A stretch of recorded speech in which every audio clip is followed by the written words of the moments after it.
commit ourselves to helping them to do that. We can't preempt the future, but we can say that at the moment they don't have any problems, and we've done all the anti-money laundering and all the different procedures as well, and that facilitates then getting them together successfully. And we try then to look at all the different cooperation avenues that we can develop. This is very interesting, and this last question leads us slowly to the end of the panel, and comes very close to one of the targets, goals we had with this meeting. On the one hand, there are concrete experiences of individual organizations, and they are adapted to the specific situations of the country and of the background they come from. But taken all in all, when you look at the Austrian example, which is a setup which is very typical, characteristic for the Austrian structure, or you take an example like that of Mr. Ribeyrol, that has come somewhere out of the blue and then it has developed in its own right, and everything in between, there are, I presume, lessons for each one to draw from the experience of others. I don't know to what extent banks or organizations like yours or the Austrian Chamber are exchanging experiences with others, or you with others, in that we say, aye, that's interesting, it would fit perfectly well in what I am doing. I've overlooked it, a certain aspect, and we can bring it in, for instance, yes? And there the EU and, let's say, round tables among bankers and among partners in the market and networks can help a lot. Monsieur Berdo, with your CIBP, play already such a role, but are you of the opinion that this process can be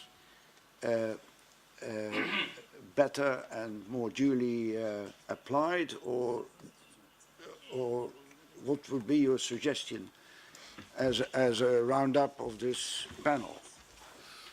Well, so far we have tried to work with our members because you have to begin with something concrete. So we invited our members to form a working group on the issue and try to figure out what would be their capacities, their answers to the needs of our customers.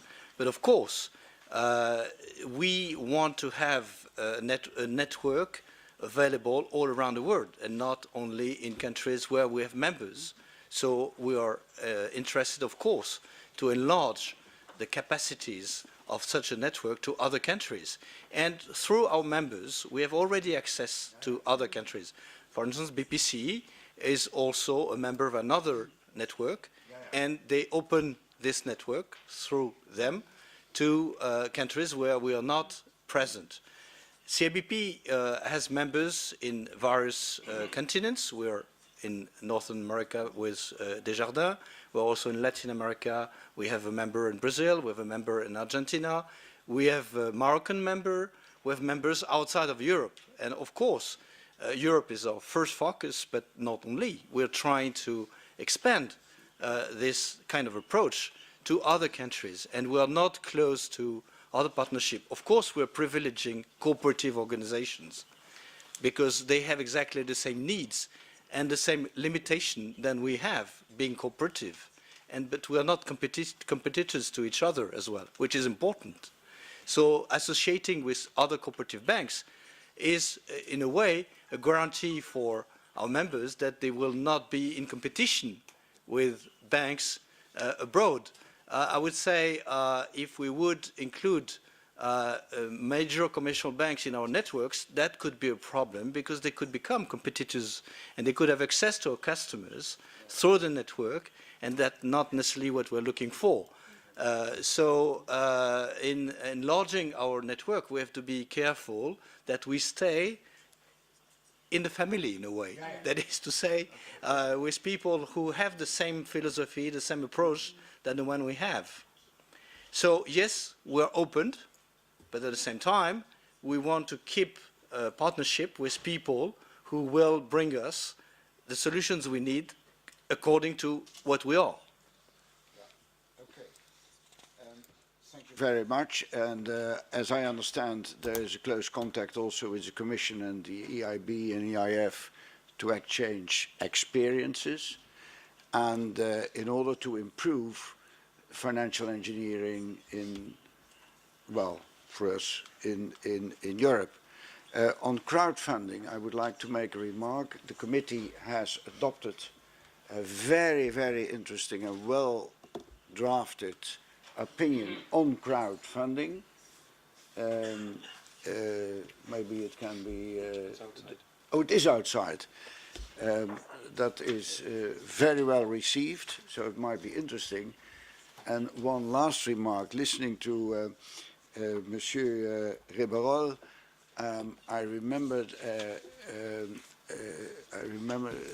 the discussion came to my mind that is now going on in the Netherlands, where a lot of people, well, are not very fond of the support they get from banks, and they are trying to form clubs.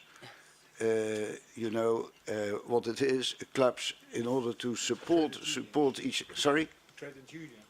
Yeah, yeah, and that is more or less resembling the experience you have. So maybe they can learn some lessons from you. Now, it was a very great pleasure to have. Sorry, you.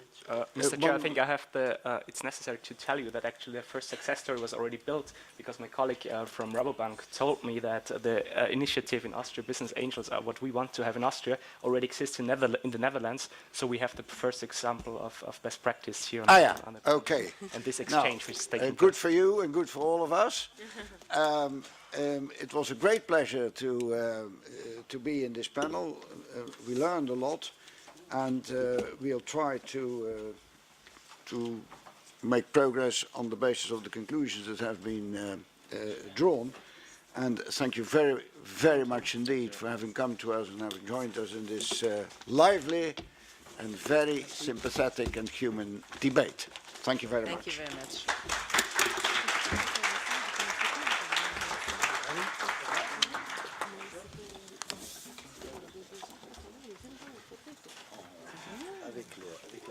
Avec la banque populaire du secteur où on était, c'est comme ça que c'est parti d'Alsace. C'est vrai que c'est une belle expérience. C'est des gens qui connaissent le métier. Voilà, c'est pour ça que je dis toujours, nous, on ne finance pas. On n'est pas capable, chacun son métier. Perhaps here? Yes. Okay.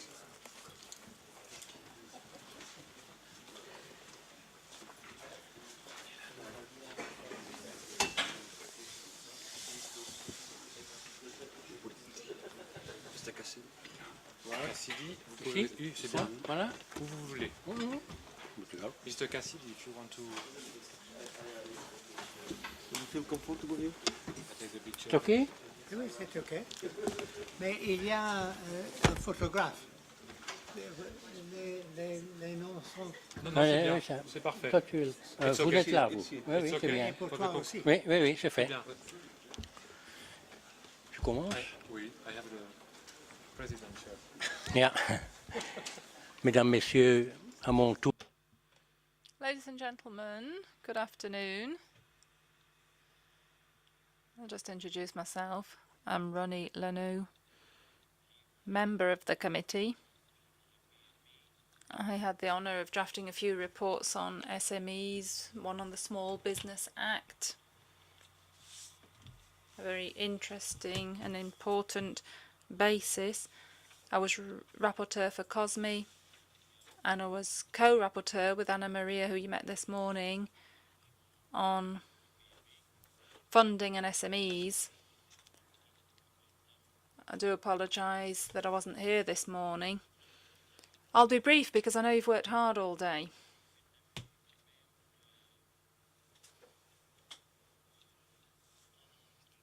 I'll try to make use of my experience. I'm a general advisor in the Belgian Federation for advice to SMEs. So, of course, we're very much concerned by this issue.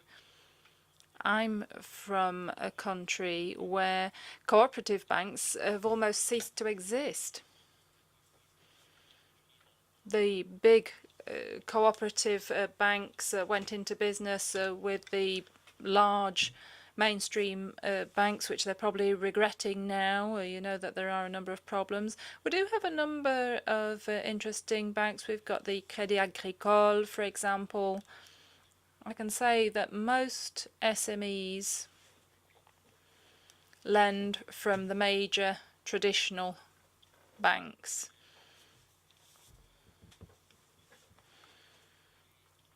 I listened to the panel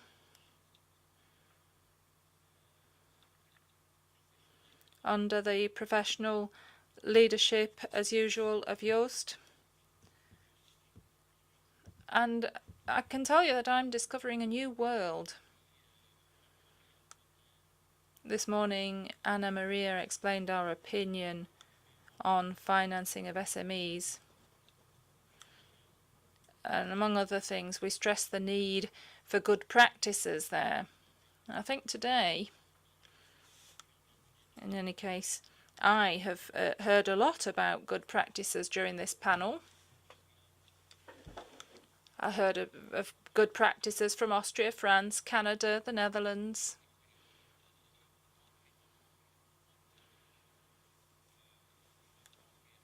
It doesn't matter whether we're cooperatives, banks, professionals or SMEs, we all need to be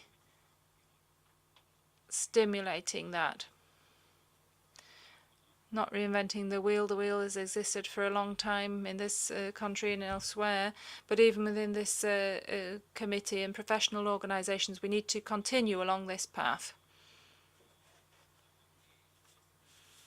I think the conference has shown that there are successes to be seen in cooperative banks. My country is not representative of all. I can't stress enough that most of the time we're talking about very small businesses.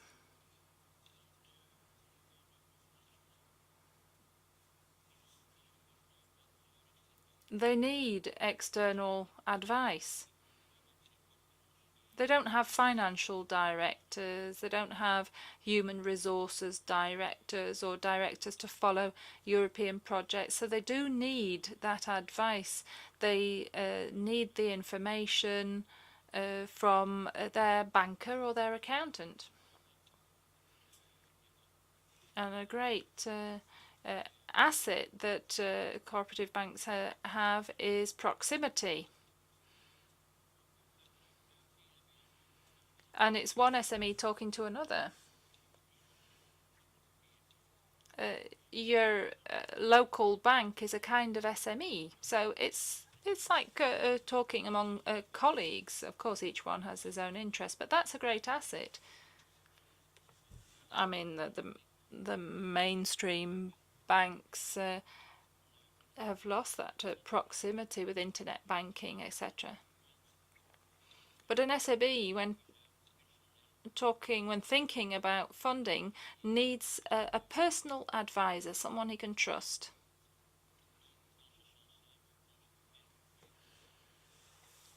So I think the mainstream banks can learn a lot from cooperative banks in many countries, and that's what I've learnt this afternoon. Decentralisation is essential for SMEs because, as has been said here, they work at grassroots level. The example that was given as well about exports, working with advisors in the country in question, that's also a very good way of working with SMEs. I must say, as has been said here, there are more than enough agents in the world, but there's plenty of money circulating. 230 billion euros are dormant in savings in my country because savers have lost trust and don't dare to invest. Having said that, as was said here, a good entrepreneur finds the money, and that's true. But the question is, at what price and under what conditions and for what kind of guarantee? In my own organisation, we carried out a study towards the end of last year. 83%, it was seen, 83% of SMEs say, yes, we can find the money, but it's expensive and we have to provide enormous guarantees. Our French colleague was talking about depositing his own house as a guarantee. And when it all goes belly up, there's nothing left. Not even for the family of the entrepreneur in question. So that's something to be avoided. Something else that we say in our opinion, we have to be realistic.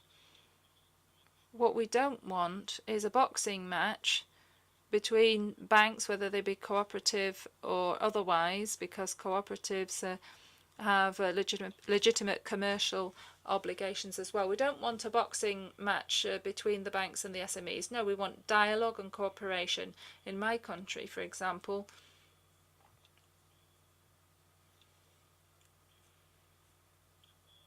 we have reached an agreement about how to work together. In our organisation, we've also got a practical financing code because, of course, you have to have that trust, and small companies need to be accompanied when they address a bank. They need to be supported, and that's what we do with this financial coach.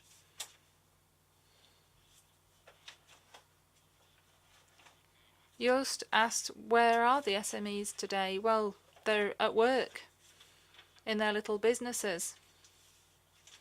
But fortunately, there are ambassadors of the SMEs in this room, and that's important as well. We say that constantly in our opinions when we talk about SMEs in the committee and when we talk to the Commission. We're always repeating this. We're saying, please work together with SME organisations. They have the links and the trust of the SMEs, not the administrations. It's them. Of course, we cooperate with governments and administrations, obviously, but the SMEs need accompaniment, support, information at the time when they need it. You can have magnificent folders and websites, but if they don't need them, they're not going to read them. It's when the problem arises that they need that support. And that's why we need to work together. The banks, cooperative banks, of course, which are very close to the grassroots, governments, the Commission, and SME professional organisations. That's important.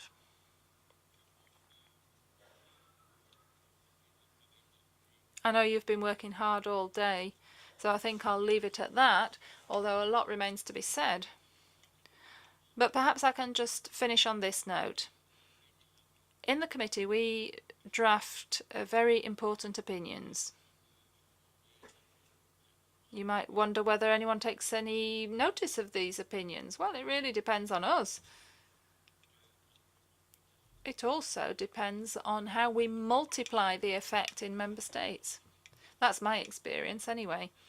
Every time we draft an opinion, we are in touch with the Commission and the European Parliament. We have a very open and frank dialogue with them. But there are considerable problems in member states. The situation is very different there, and it's important to multiply the effect of those opinions with politicians in member states.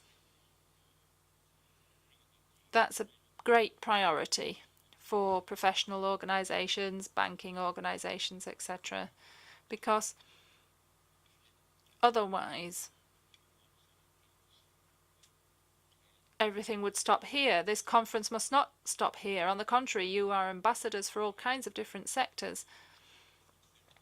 And I'm sure that you will pass on all that you have learnt today and pass the message on to your different countries and organisations. In any case, it was very interesting for me. But I think our president is in a better place than me to express all of this. But I'd like to thank Joost for chairing this so well. Well, merci, Ronnie. Thank you, Ronnie, for those kind remarks.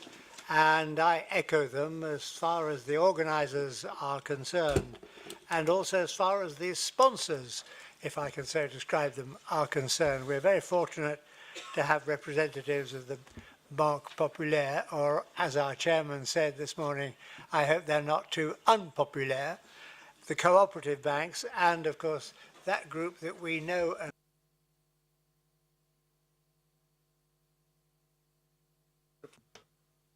thank you.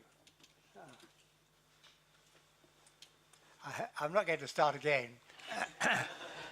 Anyway, start giving a vote of thanks at the end of a day like today, which has been quite hard work for all of you, is not an easy thing to do.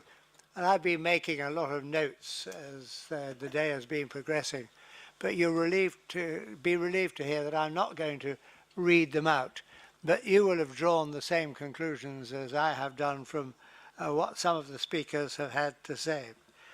Because even though these comments of mine are billed as concluding remarks, of course the procedure that started today won't conclude with our departure from here today.